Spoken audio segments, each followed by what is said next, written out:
Austin's Vinyl. Yeah.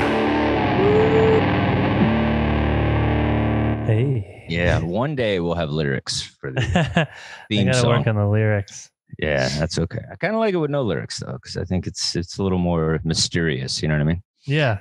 Because then it's like, the song. I don't know. Just they can have their own lyrics. Our huge fan base can just put the six guys, six of Jeff's friends that watch the show, can just put their own lyrics in there. What's up, everybody? I got my Target seltzer. It has caffeine in it, so this show could go off the rails. You like that one? There's a Target right around the corner, so I'm thinking about. Dude, that was the most beautiful thing. We moved here, Hollywood Boulevard, and a Target opened the same day we moved in. I was like, This was meant to be. It's a good omen when a Target opens up at the same time. I mean, when you move it in and you don't have anything, it's great. Yeah. Yeah. It's like, you went through that, right? With the old air mattress and no furniture. That's fun. Yeah. A week on the air mattress. Dude, we went 3 weeks. Yeah. And I don't know how we're still together. Like that'll test any relationship. So how you doing? You doing good? You're all over the internet with your, you're being vulnerable. You're talking about your AGT experience. I didn't talk about it last week. I thought it was too fresh, but I feel now we have a week. We're okay. Yeah. Well, we filmed it in April, so I had some time to mentally prepare for it to be on national television. Yeah. Well, the thing is, I've told myself I wouldn't do any more, taped contest shows. I flipped out on Last Comic Standing, but the key is you flip out so much that they just can't air it because it's too vulgar. That's the key. You see, that's you just start cursing and stuff, and nobody will hear it. So that's okay. I didn't think about that because what I was taking as an example of what not to do was Ben Kronberg on Last Comic Standing. I think when Roseanne yelled at him and he fought back. And I heard from we both were having the same conversation. Where comics that were there at the taping said that the way they edited it made him look worse and made it look like the audience was against him, which I believe because they made the audience boo me off stage on my thing. Yeah. And that didn't happen at all. Well, I started the boo, but I guess they didn't hear me when I was there, and they just put a dub over me. Yeah. So I didn't want to do that. I was like, if I try to fight back, they're just going to cut it to be whatever they want. So I'm just going to take it. Plus, I was kind of shocked that it went the way that it went. So I didn't know what to do. Yeah, but you know what? I thought you handled it well. I mean, you definitely didn't come off like a psycho. I mean, I came off like a psycho when I went off on mine. But it's, you got a song out of it, which is great. What's the name of that song? Fuck you, Simon. Streaming everywhere. And you got t-shirts. You're going after the whole family, or you got Heidi Klum's kids on the back of a sweatshirt. I don't know what's going on with you. It's Heidi Klum slamming the buzzer down during I made a t-shirt out of it because she didn't just go, no, that's it for me. She went like that. Her hand over her head and slammed the buzzer down. Yeah, well, So I made a t-shirt out of that. She's nothing without Seal. That's all we'll say about Heidi Klum. She needs that kiss from a rose. Kiss from a rose. But you know what? You did it. It's like, it's a credit. It's something you did. It's like, it doesn't always go well for a lot of people. It's like, it's not. No. And there's no way. I mean, a couple of comics have gotten lucky, over the year, like Tom Cotter or whatever, but he even lost out to a dog act. You know what I mean? Like it's always some kid that's like crying and like, oh, this is my dream. And, it's always you got to compete with like 9-year-olds and animals, You know what stand-up act, it was one or two before me. It was a guy called Mr. Pants. Okay, great name. And he is a giant pair of pants, and his face is coming out of the fly, like out of the zipper. Wow. And he goes, it's like just his whole body is pants. He's got like this contraption to hold up the giant pants over his head. And and he comes out and does all pants pun material, and they loved it. Did he zip through it, or was it just was it slow? Was it slow? Yeah, I got the puns. Get ready for Father's Day. He was slacking a little bit. Hey, there it is.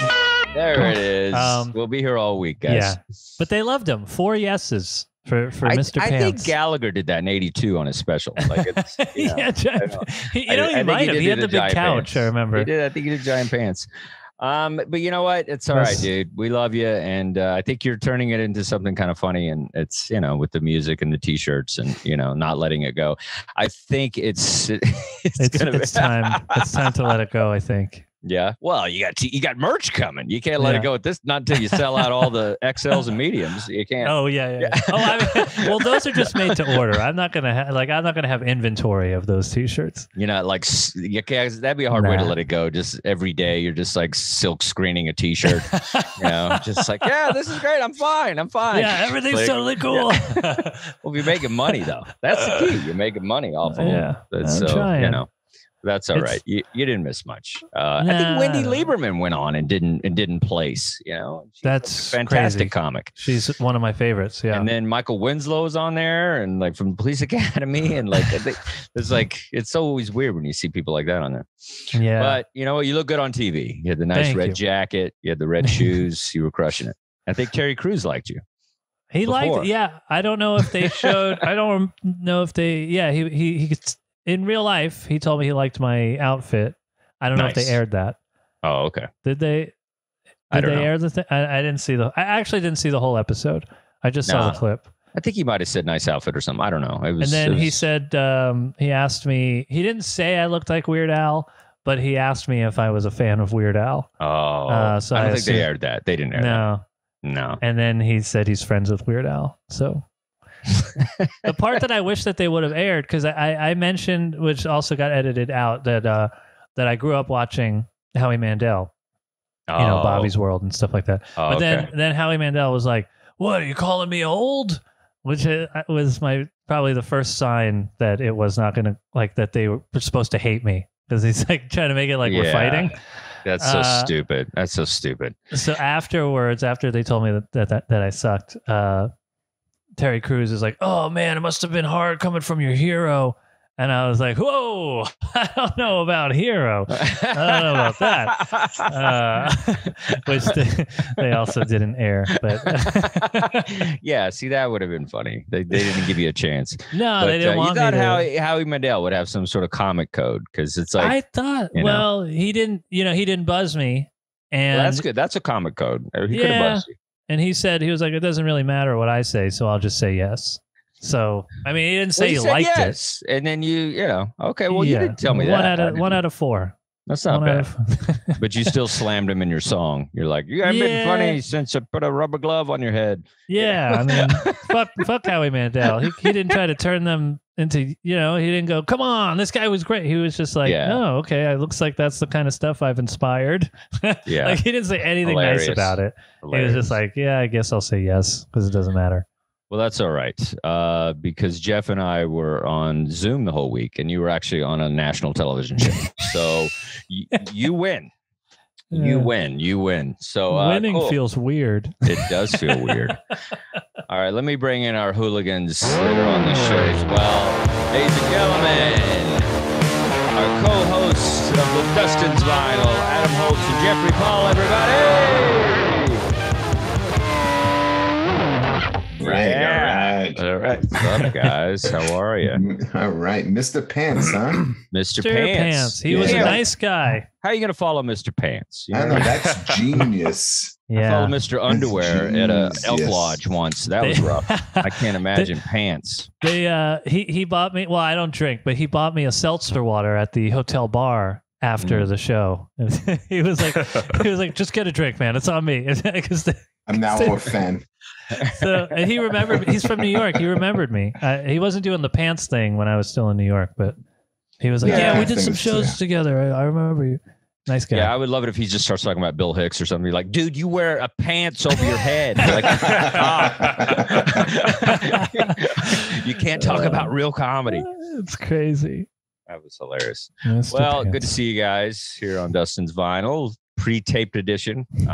This is going to be fun. So good. Jeff, sorry, he's got that fidgety energy. He's waiting to just destroy everybody's albums today. We'll do you guys got random pulls? I got some random pulls. You guys didn't prepare. Well, I did.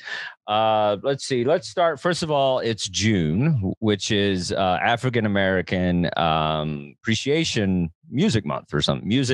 African American Music Appreciation Month.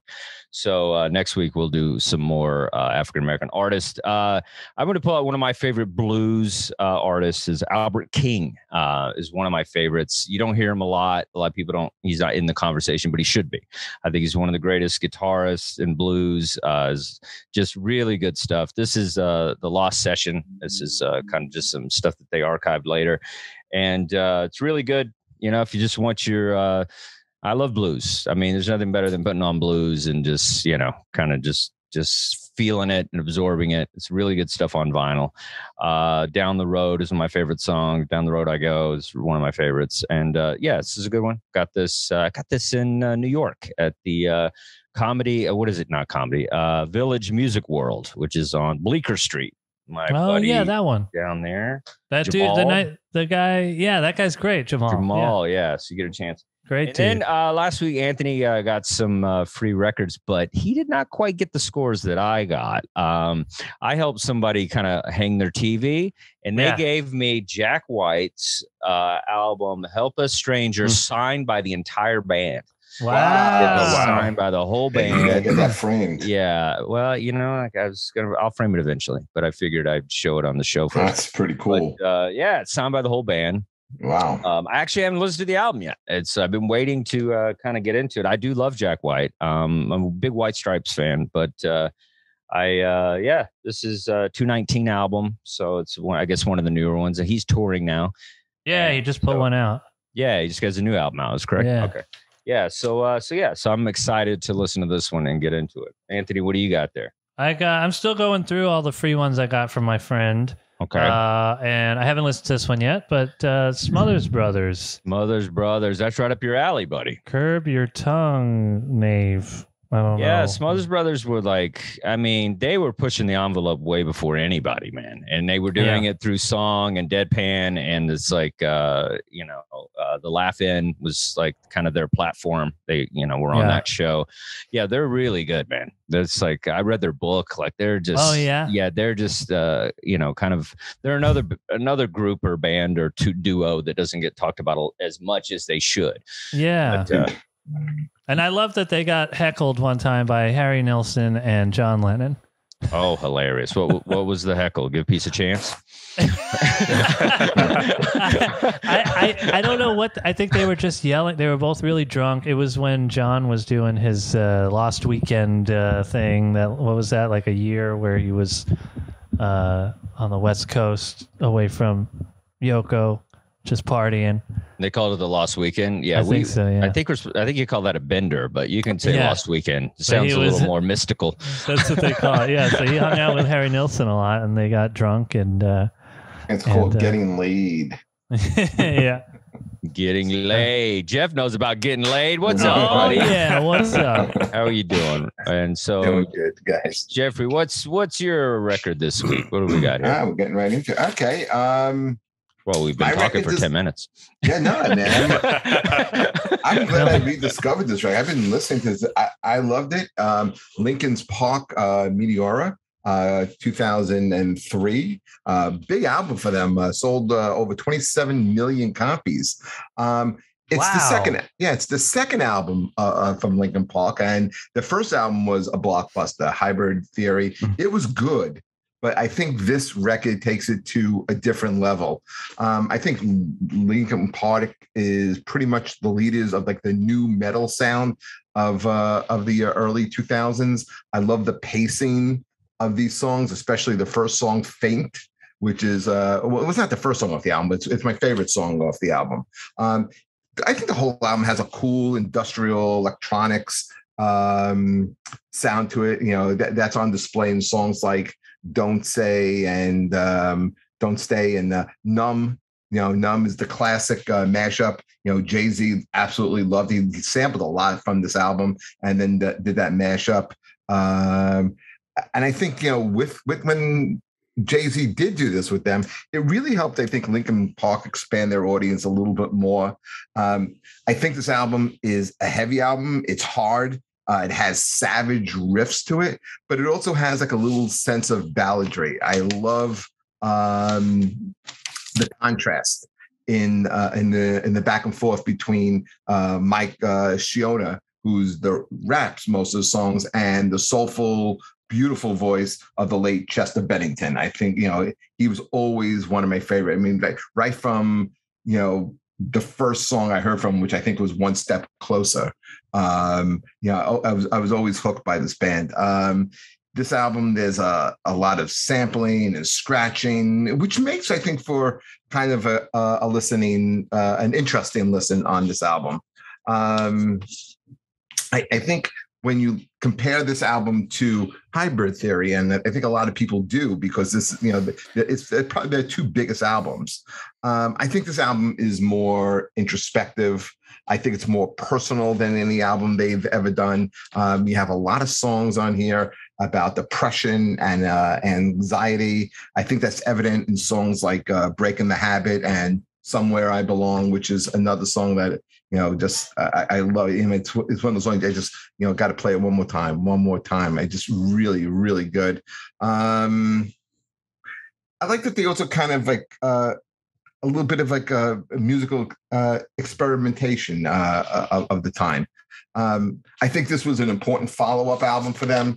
And I don't know, man, this is something I've been listening to a lot lately, and I'm glad I did. And that's one of the reasons why I kind of like doing this show a lot, is because I go back and listen to this music, which I was like, I forgot about this album. And then I've just been playing the shit out of it all week. Yeah, this show keeps you on point musically. You know what I mean? Like it really does, and like we'll talk about some of the albums that you guys pick later on, but, it also expands you to music like I've never heard before. Very cool. So yeah, this theme was heavy rotation. So do you listen to this album a lot? Is this like you're in your car and oh my god, you work out to it? What else do you do? Yeah. I mean, this was all mow the lawn. What do you do? Yeah, no, this was like at the gym, just doing anything I had to do. Like I did a lot of work in the yard this weekend, and I'd have my headphones on, and this is what I'm listening to. This is really good, man. It gets you by. I don't think there's a bad song on this album. I just forgot how good it really is, but it's a great album. I didn't expect this. I didn't expect this to be your heavy rotation. I figured it'd be Maiden or something that's a little more like that. I've been trying to get into Linkin Park for many years. I feel like they're definitely a good band. I like what they did at the time. I feel they were definitely a newer sound. I feel like all the rock music now, the contemporary stuff, a lot of it sounds like Linkin Park. And to me, they kind of sounded a little bit like Nine Inch Nails, but a little more radio friendly. But even Incubus, though. Incubus, a little bit. Yeah, I see a lot of it. A lot of Incubus, a lot of that stuff, just that industrial stuff, fused in with rock and stuff. But it's good. His voice is great. I like the hip hop. I'm not a huge fan of like all the fusion of hip hop and rock and stuff, but I think they pull it off. And it's always sucks though when somebody went through something and they suicide and all, because then the lyrics just kind of resonate a little more, than they would have. But yeah, it's funny because it's upbeat in some ways because of the music itself, but then you really listen to the lyrics. They're pretty dark in a lot of areas. But yeah, I think they're good, man. I think this album is good. I enjoyed it. It's a good driving album for sure. Anthony, how do you feel about this Linkin Park album? Linkin Park is, I never really got into them. I kind of liked when they first came out, One Step Closer. I was probably, I don't know, I think I was a freshman in high school. And I was into some of that kind of stuff, like Korn and whatever. So this was somewhat similar. But by the time this came out, I really was not really a big fan. So I didn't really love it. I just was reminded when you were saying it reminds you of like Nine Inch Nails or or whatever. I think when I first heard them, the band, I don't know, do you guys remember Zebrahead? Yes. They reminded me of like if Zebrahead wasn't like fun and silly, because they had the singer and they had the rapper. Depressing. Yeah. So I think that was part of, because I was into, I don't listen to them anymore, but at the time I was into Zebrahead. And so when Linkin Park came out, I was like, it's, you know, it's sort of similar, but it's not fun.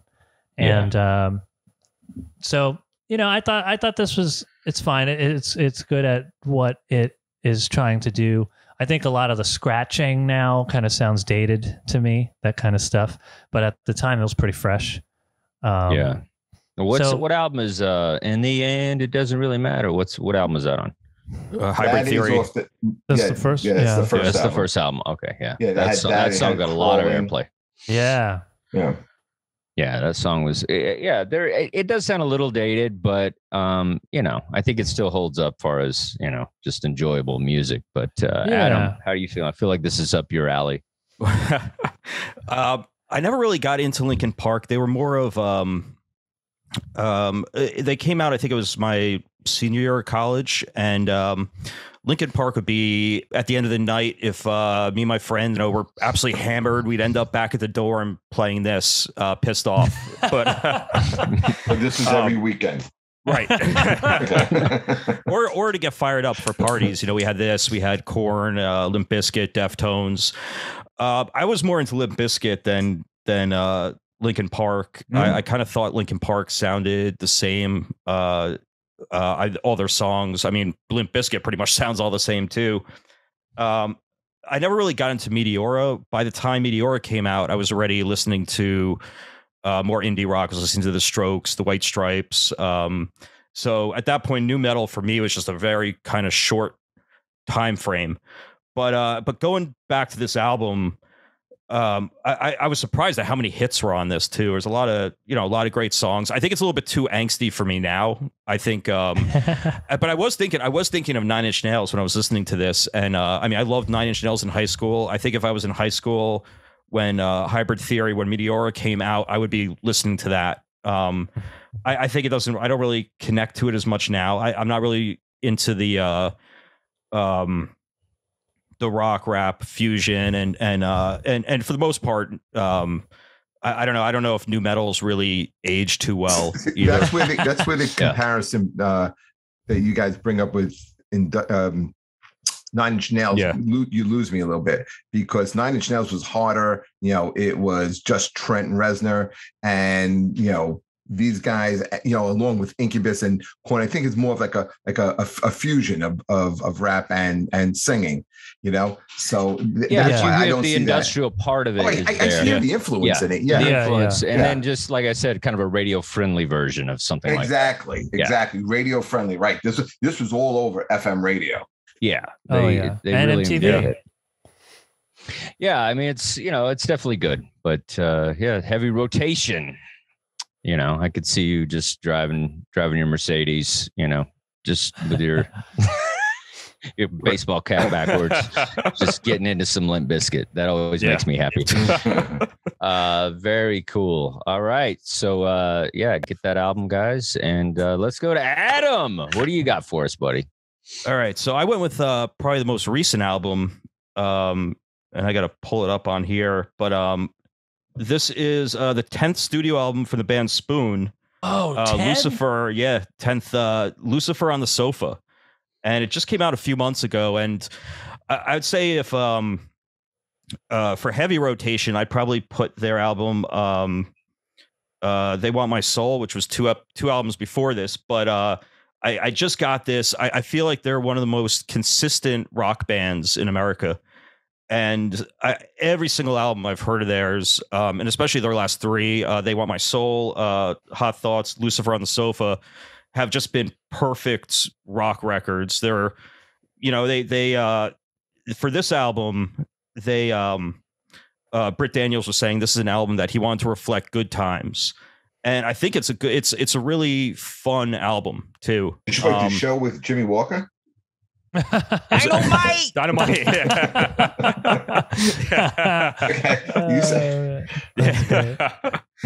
But they were actually inspired by ZZ Top for this album too. ZZ Top. Yeah, I can see that. Wow. And yeah, it's a it's a great rock album. I think it's front to back. I don't think there's a weak track on it. And it's what I like about Spoon's albums too, are they're usually only around 30 minutes to 40 minutes. They just get in there, rock and get out. It's that's how albums should be, Yeah. They don't need to be just 40 minutes. Most of the Beatles albums are under 40. Like that's kind of how it should be.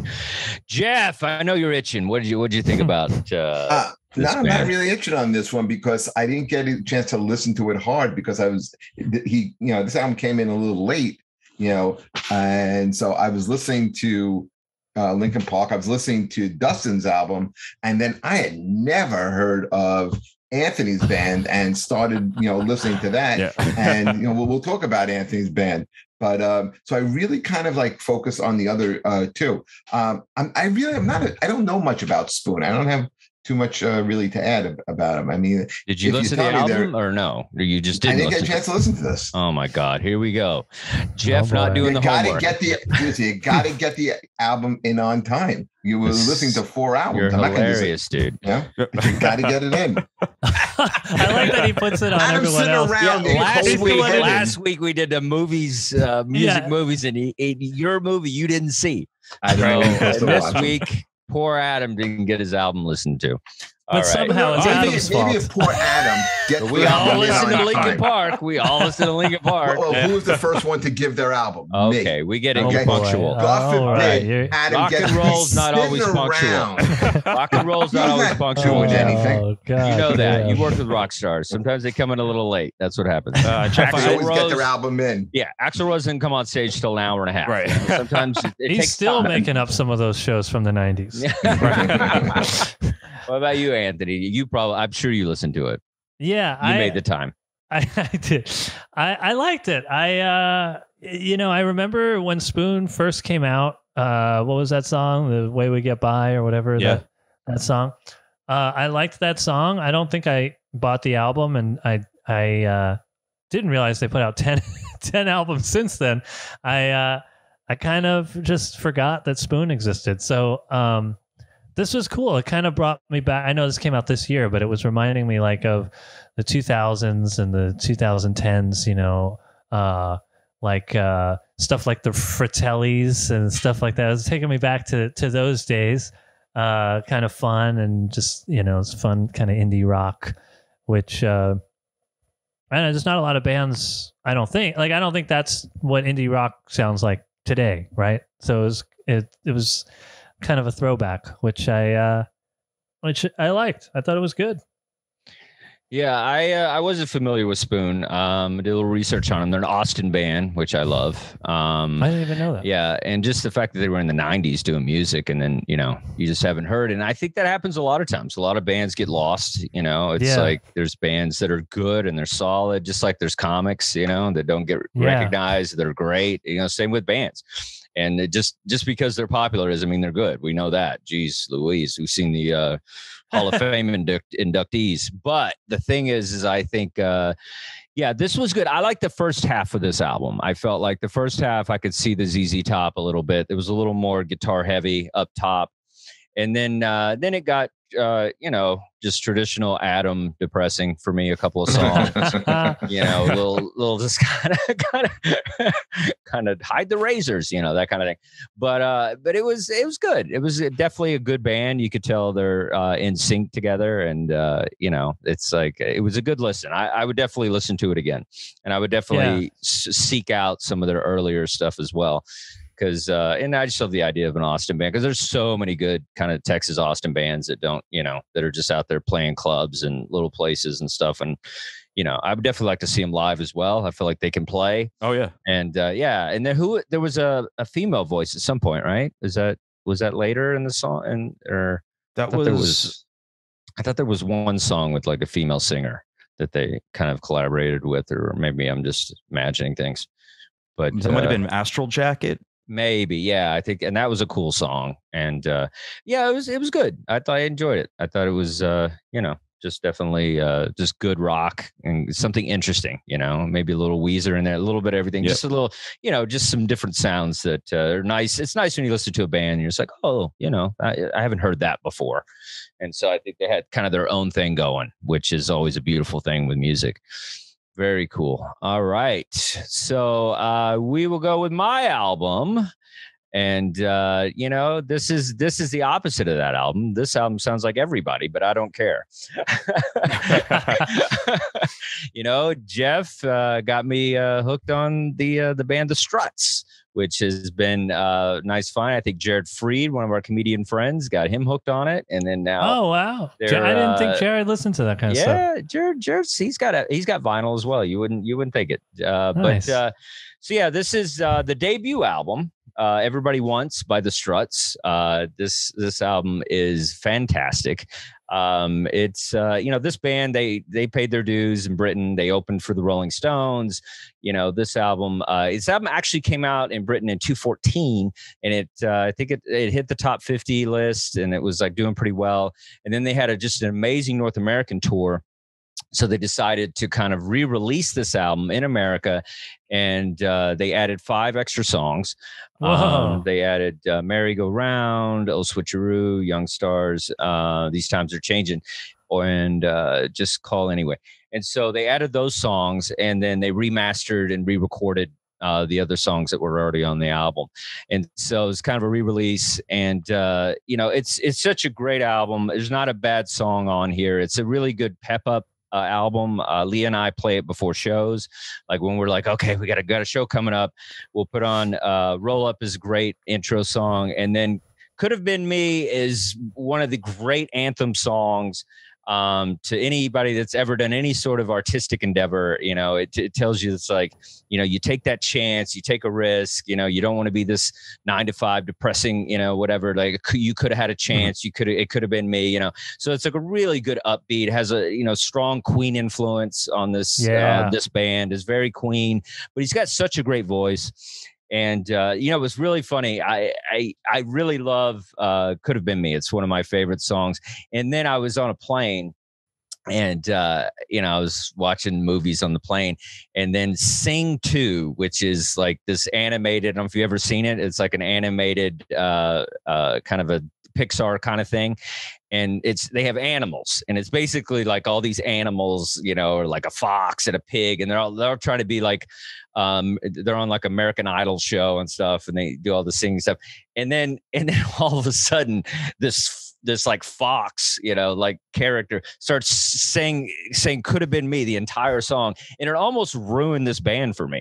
I was like, it's like you're just this badass glam rock band that's doing everything right. And then, like, why would you sell your song to like this animated movie? And of course, I'm sure millions of dollars is why. But still, I was just like, come on, man. It's so weird because I know now there's some 6-year-old, 7-year-old singing this song. And it's like because of this animated movie that came out. And so it was really strange for me to have that experience. I mean, I still, love the songs and love the band. But yeah, I really like this. I think we covered their second album, which is Young and Dangerous, came out in 2018. And that's a great album as well. And I like their later one that came out during the pandemic, Strange Days. Mm-hmm. That's a good one as well. But this album is just, it's just a lot of fun. It's like every song is grooving. It's like, I don't think there's a bad song on here. And you definitely have to lose yourself and be like, look, I know they sound like a lot of people. I know whatever, but it's definitely still has a freshness to it. There's still, and seeing them live was amazing. That was the first show back that we saw, and we saw them at House of Blues. They sing pretty much every song on this album, and such a good live band. I mean, just unbelievable. You could tell like they took notes from the Rolling Stones. I mean, they are just like, he's running out there, he's sweating, he's playing piano. They're going, I mean, this guitar solos, like they're just beautiful band live. If you ever get a chance, definitely see them. But so this is my heavy rotation. The Struts, Everybody Wants. Get this album. It is fantastic. Adam, how do you feel about this album? I think this is gonna be a heavy rotation for me too. This is I was driving around the past couple of days listening to this. It is, it's a feel good album. It gets you pumped up. I really I miss them. I know they played recently around here. I think I was out of town, but they're a band that's on the top of my list of bands to see live. So good. And the only thing that bugged me was how he rolls his R's in some of those songs. He's having fun though. You know what I mean? He's like, he's a rock star having fun, I get it.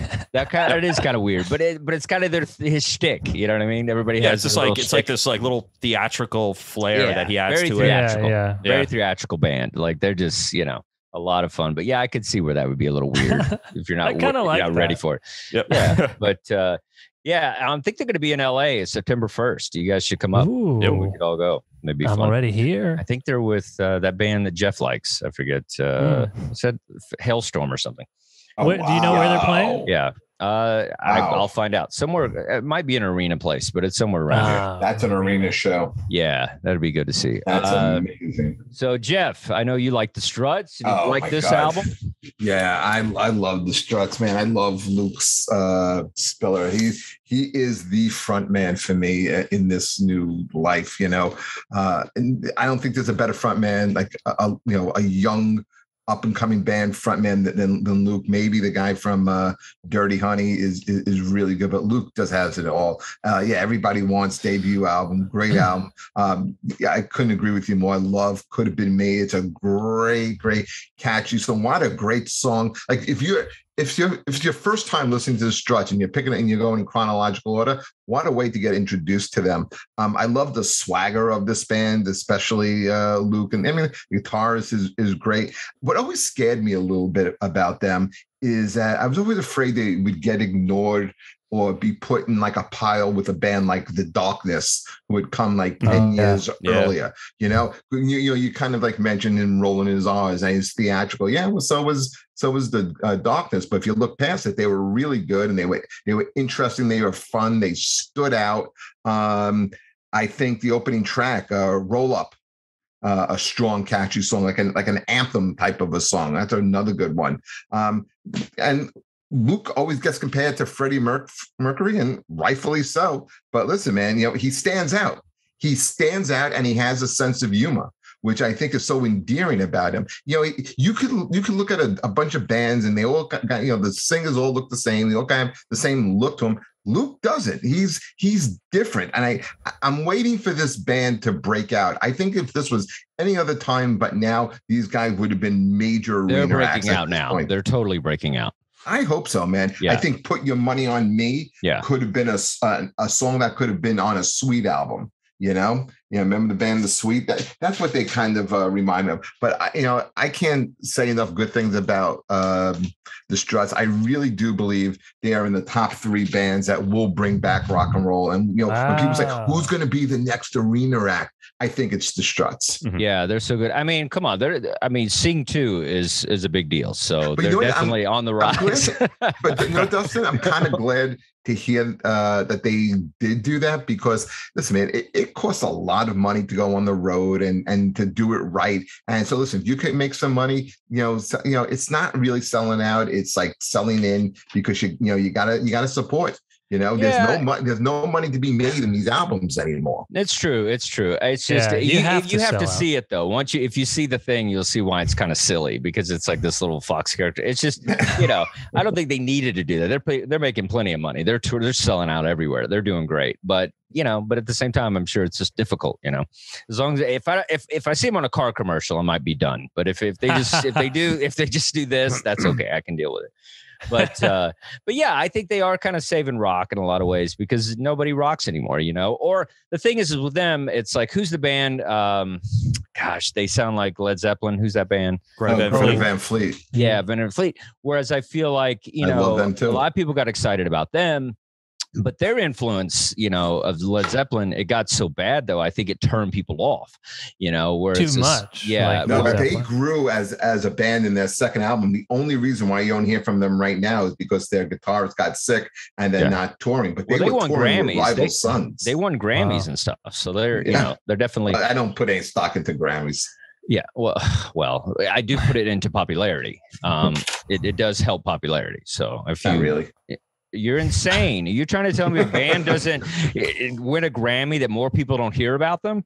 Do you want me to pull up a list of artists that have Grammys yes, that you've heard please, of? Please do. Please do. Pull up your list. If you're trying to tell me that when you were nominated for a Grammy, I've saved it for an argument like this. If you're trying to tell me when a band, you don't. Okay, here we go. I can think of one example. Yeah, go ahead, Anthony. The artist who never won Grammys. Best heavy metal. When it was what's No, you think of Metallica. Aqualung. What's the band? Jethro Tull. Jethro Tull. Okay. They won best heavy metal album. It didn't help their career. Jethro Tull artists. I have a Jethro Tull T-shirt. Of course, it helped them. Dustin, just so you know, these are artists who never won Grammys. One, Jimi Hendrix. Two, Queen. Died too soon. Keep going. Okay, Queen. Beach Boys. Diana Ross. Okay. The Who. That wasn't my argument. Journey. That wasn't my argument. My argument was if you do win a Grammy, you get more eyes on you. Okay. You get more eyes on you.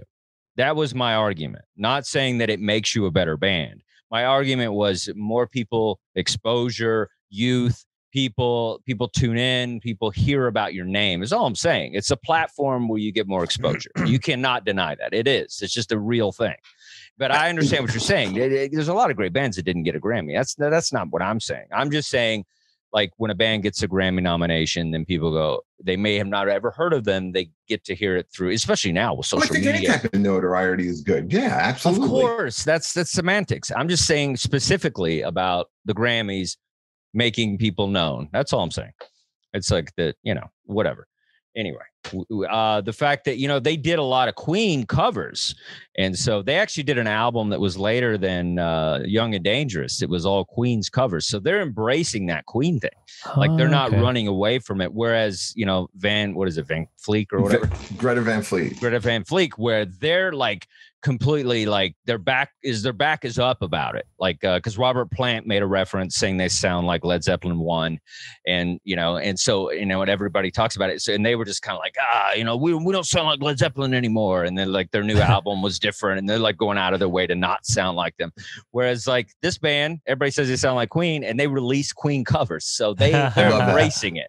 That's great. Like Oasis with the Beatles. Yeah. Oasis knows what's up. It's like, they're like putting Don't Look Back in Anger is a Beatles song, basically. Pretty much. It starts out with it starts with like the Imagine. Yeah. So it's like, and every song has Beatles references in the lyrics. Yeah. So they know what's going on. Anthony, so how do you feel about this band, The Struts? I liked it. I was surprised by, I was expecting something that sounded more like AC/DC for some reason, just hearing you talk about this band for months. But I was surprised at how much they sounded like Queen, like a modern take on Queen. I liked it. I mean, I maybe not as much as Jeff. Like, I don't know if it's like top 3 favorite bands of all time. All time, but I think top 3 bands that are going to break out. I think, I think Struts are on that list. But I liked it. Yeah, I liked it a lot. I thought it was a good rock and roll. It's like a nice blend of the kind of classic rock and roll, but with a bit of a modern sound. So, I was into it. Yeah, it's they're, like I said, they're a lot of fun live, and it's like, and it's just, it's that glam rock that you miss. They have the guitar solos, they do all this stuff. Like they just, it's like, because I think we missed that. It was really interesting when you would go to the concert because it was, basically be a lot of young people and then like really old rockers that you could tell were like, Rolling Stones, like old school rock fans. You could tell they were getting into this band because that's great to see, because of the vibe. So it was a nice collection of people at the concert. It was like, and I always felt like George Carlin was like that. I always see like young people and older people. And so it's like, sometimes there's few bands can pull that off where they're a new band and then they bring in an older audience as well. So I thought that was cool. And Adam, what is up with that background? Is that supposed to be me or is that you holding the record? Because that is very disturbing. Yeah, that's the that's from that DALL-E AI image generator app. It's actually I plugged in comedian Dustin Chafin holding a vinyl record illustrated, and that was one of the things that came up. And I'm wearing a newsy hat with a goatee. Yeah, that's and one eye. Good. I love it. Yeah, it's pretty cool. You like Popeye? I do look like Popeye. I'll take that. Popeye's my favorite. I eat my spinach. All right. So we're gonna close it out with Anthony. Oh yeah. Oh, Anthony's band. Anthony, what album did you bring to us in your heavy rotation list? I brought a band called The Bronx, and the album is also called The Bronx. It's the first, they've done a handful of self-titled albums. So this is their first album. It's their first self-titled album. I tried to look up like the history of the album and stuff. I didn't really find a whole lot of stuff, but I guess this was produced by Gil Norton, who did he did some Guns N' Roses stuff, and I forgot. So this is a band I got into like within the past year or so, but I've been hearing their name for a long time, and it just really reminds me of. It's kind of like hardcore punk, but it's this album came out in 2003, and it really reminds me of what a lot of underground bands sounded like when I was first starting to play live shows. So I hear this and it reminds me of like a ton of bands that I just used to really enjoy playing shows with. I mean, I never played with these guys specifically. But it really takes me back to that, just being at all these shows and and seeing everybody going nuts for this kind of music. And I think it's cool that they're a band called The Bronx and they're from LA. Love that. That's nice. But yeah, so I don't know. I like this is something that's been in my this is like kind of a go-to if I want something that's like a little bit aggressive. This has been within the last year. This has been an album that I'm like, I don't really know what to listen to. I guess I'll put on that Bronx album again. Yeah, it's very soothing. Get pumped up. Yeah. Well, when I'm looking for this kind of something that's like aggressive, it's probably going to be this or like Fugazi or something like that. But I've been listening to this a lot. I knew Jeff wouldn't like this one Fugazi album that I always put on, but I was like, I think it might be too far. I think too much for Jeff. Yeah, I think we learned a lot about Anthony's Rage, but that this is his rotation pick. I love this. I hurt my neck listening to this thing. It was a lot, man. I was getting into it. I was moshing with the dog. It was. It's definitely it's hardcore. Has that hardcore punk to it. Yeah, I feel like it's definitely a time and a place for this kind of music. The fact that you listen to this a lot, it says a lot. But I don't know if I have that much anger, but I could see where something like this is, it's a good release. When you need something that's kind of pumped up. And I do like that. I like a good speed metal, a good punk. And so I feel it has all those elements in it, where it's like good skateboard music or whatever, kind of thing. But it's good. I don't know if I would listen to this to, just relax and put on the vinyl, but I could see where, this would be some good music if you're driving or something. But it's good, man. It was funny because the last song was a little slower. So I was wondering if they were going to slow it down a little bit. And so I felt like they didn't slow it down till the end. And, it wasn't like a ballad or anything, but it was definitely, a switch up a little. But then once I heard it, I was like, they're way better at the fast stuff. Yeah. So, stick to the fast stuff. You put on the album for the fast stuff. Yeah, it's like when Lemmy, like Motorhead, they would cover something slow, and I'd be like, "Nah, dude, just stick to the fast." Like that's just don't try to show us you can sing. But yeah, it was good. I thought it was definitely good stuff. Adam, how'd you feel about it? So I remember when they came out, and this album was 2003, so it was actually the same year as Meteora, and I feel like this is more of my kind of aggressive music over Linkin Park's music. I remember this band was hyped at the time. It's definitely that kind of post-hardcore punk sound to it. And the funny thing is I'm going to see Frank Turner next week, and the Bronx is opening for him. Now he's kind of folk punk. He used to be in a hardcore band. So this is going to be, this music is very much the opposite of what he plays. So it's going to be a really interesting audience, I think. definitely be a very aggressive moshing kind of. Is it gonna be a pit? I'd imagine. Yeah, he has a show. It is in it's in Brooklyn. I gotta see where it is. He's actually doing 2 shows, one in Garwood, New Jersey, and then one in Brooklyn. Maybe Brooklyn Steel. That's a good place. Is that Terminal 5? That's Manhattan. That's in Manhattan. Yeah. Rough Trade or something. But Brooklyn Steel is. I saw the Cult there. That's we saw somebody else. Maybe that's what I'm thinking of. Yeah, that's a great venue too. Brooklyn Steel. It's pretty much it's by the same people that made Terminal 5, but it's where everything's wrong in Terminal 5. They actually got it right with Brooklyn Steel. Yeah, it's a good place to see a show. This band would be a very hard band to follow. Like I could see it going wrong in a lot of ways, just because it's like if Frank's a little slower pace, but yeah, I think they're good, man. I think, but it's like I said, it's just definitely a time and a place for this band. I guess it's like I hate my dad. When I go through that, then I would put this on. It's like, maybe not like an 8 a.m. listen.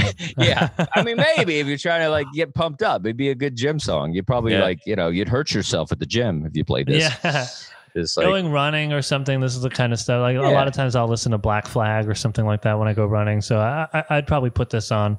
Running. Yeah, Dead Kennedys is kind of more my speed, but I can see, this is definitely. All right, Jeff, what did you think about Anthony's heavy rotation album? I never really heard of I never really heard of them up until now, and I put it on, and I heard Heart Attack American, and it pulled me in. I liked it. Yeah, really, very punk, very fast. You're right. The only slow song was the last one. I think that's called Strobe Life. Does it remind you guys of a band? Man, do you remember a band called Fear? Oh yeah. Yeah. I don't know. That's what kind of came to mind listening to them. But what I liked about this band and the whole album is nothing is really long. Nothing is a ballad, which is one of the reasons why I kind of like Maiden. It's like it's a good hard music. There's nothing I'm going to check out of.